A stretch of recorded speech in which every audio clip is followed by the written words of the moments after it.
Mesdames et messieurs, bonjour et bienvenue sur votre chaîne d'information en temps réel. L'actualité en Afrique et dans le monde en continu.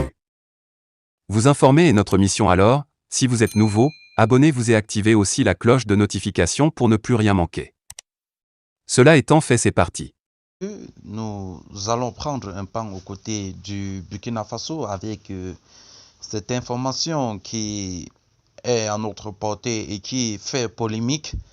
L'arrivée du groupe armé russe Wagner au Burkina Faso. Mais avant de continuer cela, nous tenons à vous rappeler que les images que nous utilisons dans nos différents épisodes d'information sont à titre illustratoire. Alors nous vous implorons de rester bien sûr poli et courtois au niveau de vos commentaires, sous peine de ne pas les voir supprimés. Merci et bon visionnage. Alors, chers amis, comme nous l'avons si dit aussitôt à l'entame de nos propos, l'arrivée du groupe Wagner, groupe armé russe au Burkina Faso, ou du moins la présence de Poutine au Burkina Faso de manière distante. Mais avant de lancer dans ces propos, nous allons vous faire un rappel notamment sur les terroristes qui ont été abattus. Il faut le dire, des soldats ont été également tués et une trentaine de terroristes abattus le samedi dans le nord du Burkina Faso lors d'une attaque de djihadistes présumés contre un détachement militaire, a annoncé l'état-major burkinabé des armées. Le détachement militaire de Bouzanga, une localité de la province du BAM, situé dans la région du centre-nord, a vigoureusement riposté à une attaque de sa base le samedi par des terroristes venus en très grand nombre et lourdement équipés, selon un communiqué de l'armée. Il ajoute également que 5 militaires ont été mortellement atteints et 10 autres ont été blessés au cours du combat. Le bilan provisoire établi fait état d'au moins 30 terroristes abattus selon l'état-major, qui souligne que les assaillants ont dû battre en retraite face à la puissance de feu, les éléments du détachement et à l'intervention de l'aviation. L'armée affirme également que dans l'heure de Bagdad, plusieurs terroristes, dont certains blessés, se sont fondus aux populations civiles pour tenter également d'échapper à la poursuite des militaires. Les opérations de ratissage et de sécurisation se poursuivent dans la zone.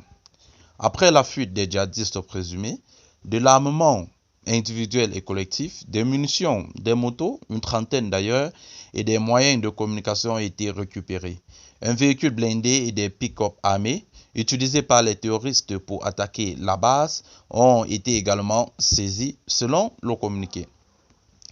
En effet, rendant hommage aux soldats tués, le chef d'état-major des armées, le colonel David Cabré, a profité de l'occasion pour saluer la riposte héroïque des soldats et appeler toutes les unités engagées à rester mobilisées autour de notre objectif commun qui est la reconquête de l'intégrité de notre territoire.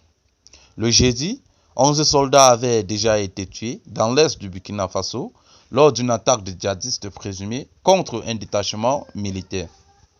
Il y a également une semaine, une quarantaine de supplétifs de l'armée et de civils avaient été tués lors de 3 attaques présumées dans les mêmes régions. Le Burkina Faso, en particulier le nord et l'est, est la cible d'attaques djihadistes depuis 2015, perpétrées par des mouvements affiliés à Al-Qaïda et à l'État islamique qui ont fait plus de 2000 morts et 1,8 million de déplacés. Le nouvel homme fort du pays, le lieutenant-colonel Paul-Henri Sandaogo Damiba, qui a renversé fin janvier le président élu Roch Marc Christian Kaboré, accusé d'être inefficace face à la violence djihadiste, a fait la question de sécurité sa priorité. Après une relative accalmie lors de sa prise de pouvoir, M. Damiba fait depuis face à une recrudescence d'attaques de djihadistes présumés qui ont fait près de 200 morts civils et militaires. Alors, chers amis, comme vous pouvez le constater, la prise de pouvoir par le colonel Paul-Henri Sandaogo Damiba s'inscrit dans cette logique de des questions de sécurité comme sa priorité. Mais également, il faut le dire, les attaques se font de manière récurrente depuis un certain temps.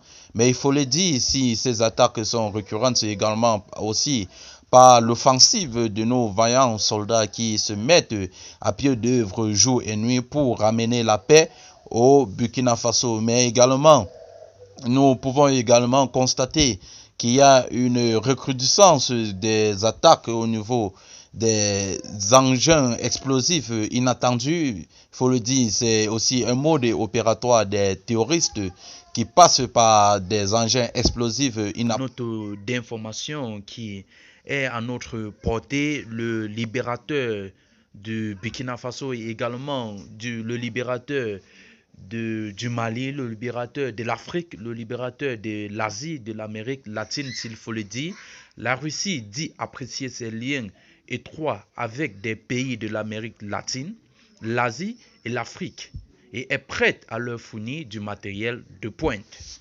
Mais, chers amis, avant de continuer, nous tenons à vous rappeler que les images que nous utilisons dans nos différents épisodes d'information sont à titre illustratoire. Alors nous vous implorons de rester polis et courtois au niveau de vos commentaires sous peine de ne pas les voir supprimés. Merci et bon visionnage. Comme nous l'avons si bien dit à l'entame de nos propos, la Russie dit apprécier ses liens étroits avec des pays de l'Amérique latine, l'Asie et l'Afrique et se dit prête à leur fournir du matériel de pointe. En effet, selon le président russe Vladimir Poutine, qui s'est exprimé hier lundi 15 août à Moscou lors de la cérémonie d'ouverture du Forum militaro-technique international armé 2022, la Russie est prête à former des soldats étrangers. La Russie a l'intention de développer activement des liens de coopération avec des autres pays pour créer de nouveaux modèles d'armes et d'équipements, a-t-il ajouté. Pour son projet d'appui militaire à ses alliés, le président russe a fait savoir que la Russie chérit sincèrement des liens historiquement forts, amicaux et véritablement confiants avec les pays d'Amérique latine, d'Asie et d'Afrique.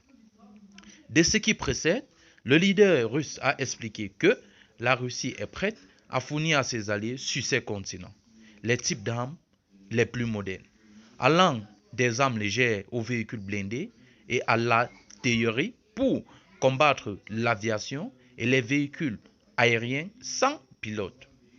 Poutine a également souligné que la Russie a de nombreux alliés, partenaires et personnes partageant les mêmes idées sur ces continents et que son pays accorde une grande importance à cela.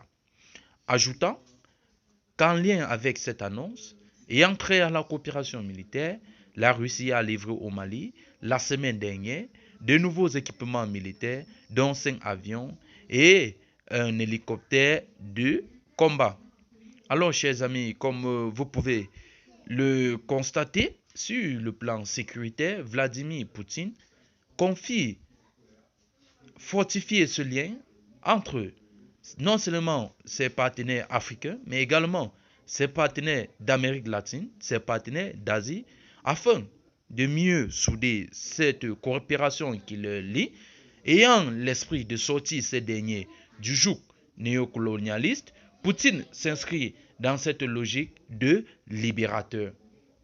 Eh bien les amis, c'est ici que s'achève cette note d'information. Toujours est-il que vous informer est notre mission principale. Vous informer, c'est nous instruire. Et vous informer, c'est nous également apporter un surplus à nos épisodes d'information. Alors, si vous êtes nouveau, abonnez-vous, activez la petite cloche de notification pour ne rater aucun épisode de nos informations. Merci et